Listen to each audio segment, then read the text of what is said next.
大家好，我是老罗。大约1年半前呢，我和大家分享过台锯的安全使用方法。今天呢，我想和大家分享常见的7种错误的台锯使用方法。其实我也犯过很多这些错误。避免这7种常见的错误呢，会让你在使用台锯的时候更安全，而且切割出来的效果呢会更好。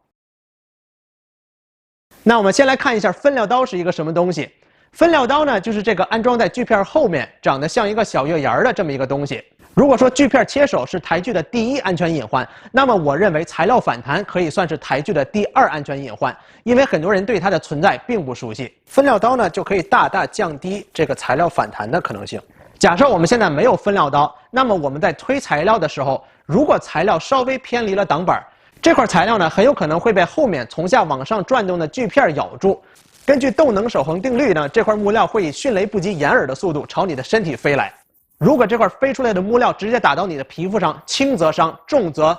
重伤，真的是非常危险。但是如果我们安装上分料刀以后呢，即便这个材料经过锯片的时候有脱离挡板的趋势，分料刀呢会挡住这块材料，防止锯齿把这个材料来咬住。这里我想强调的一点就是，分料刀呢可以大大的减少材料反弹的可能性，但并不能100%的杜绝材料反弹。那既然分料刀有这么多好处，那它为什么还能被拿掉呢？分料刀的高度呢通常是和锯片的高度相等，这样当我们在用锯片切一个细槽的时候呢，分料刀不会挡住这个材料。但是当我们用加宽锯片切宽槽的时候，因为常见的锯片呢比普通的锯片小，所以这个分料刀呢会高于你的加宽锯片，这样开槽的时候呢就会挡住你的材料了。总而言之，如果你在做普通的切割，你的台锯可以安装分料刀，但是你决定不用分料刀的时候，那我非常建议你去看一下这次分享的7条错误方法里的第7条。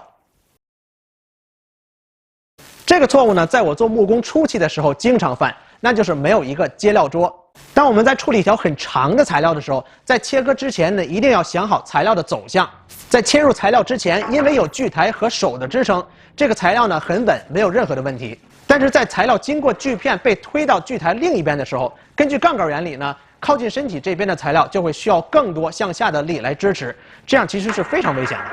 所以在处理长材料的时候，有一个接料桌会帮助我们更方便、更安全的加工材料。这个接料桌呢，就是我自己做的，它刚好呢又是我的工作台。更简单的方法呢，就是买一个简易的接料架子，类似于这个。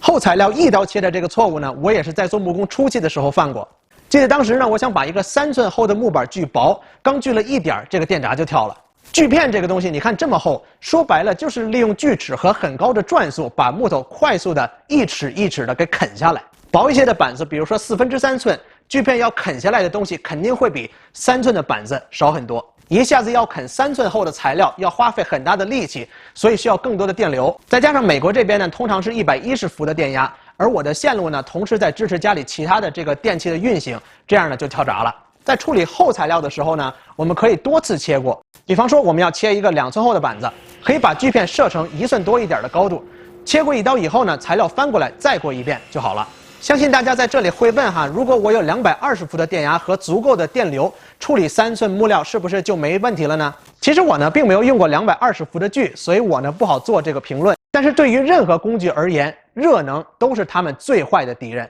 回到那个锯齿啃木头的话题，4/3寸和3寸厚的板子相比的话，一下子啃掉3寸厚的板子，会让你的锯产生并且承受更大的热量。也许220伏的锯确实可以一刀切开厚材料，但是切割过程中所产生的热能会让你的锯更快的变钝。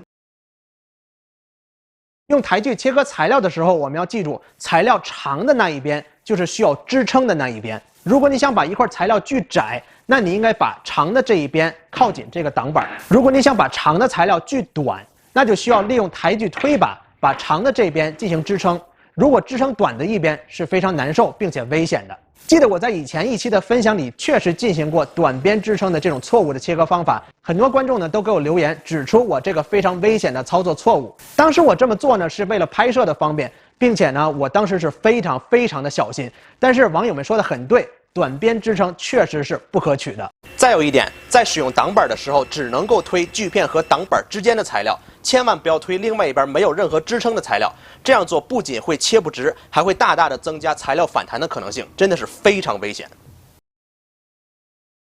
无支撑自由切割也是一个常见的并且非常危险的错误操作。在一片材料没有任何平面支撑的时候，你甚至不能保证能够切出一条直线。但是在台锯上，如果你不能够切出一条直线，那就非常的危险了，因为锯片两边的材料很有可能夹住锯片，从而大大增加了这个材料反弹的可能性。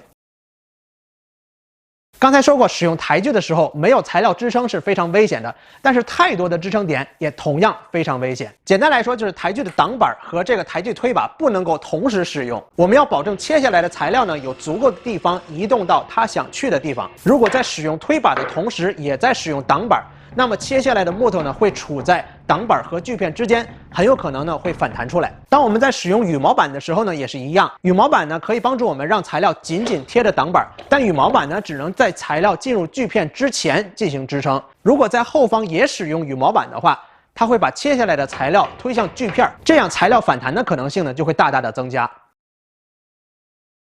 其实以前很多人跟我说过，哎呀，台锯这个东西个头大、声音大、力气也大，用的时候还真有点害怕呢。我认为对工具有一些畏惧感是一件好事儿，这种畏惧或者敬畏呢，能够激励我们去深入的了解这些工具会以什么方式，在什么情况下伤到我们。虽然我没有证据哈，但是我认为一个天不怕地不怕的人，在使用台锯的时候，受伤的几率会比对台锯有敬畏之心的人高很多。最后再强调一下呢，就是我们在做木工的时候，一定要保证安全第一。除了安全的操作方法以外呢，我们还要对自身进行保护，要记得戴上耳塞呀、护目镜，并且要利用吸尘器、集尘器、防毒面具这些东西来对付锯下来的木屑和细尘。好了，希望今天的分享呢，能够对使用台锯的朋友们有所帮助。如果你有什么问题呢，欢迎给我留言，也希望你呢能够订阅我的频道。我是老罗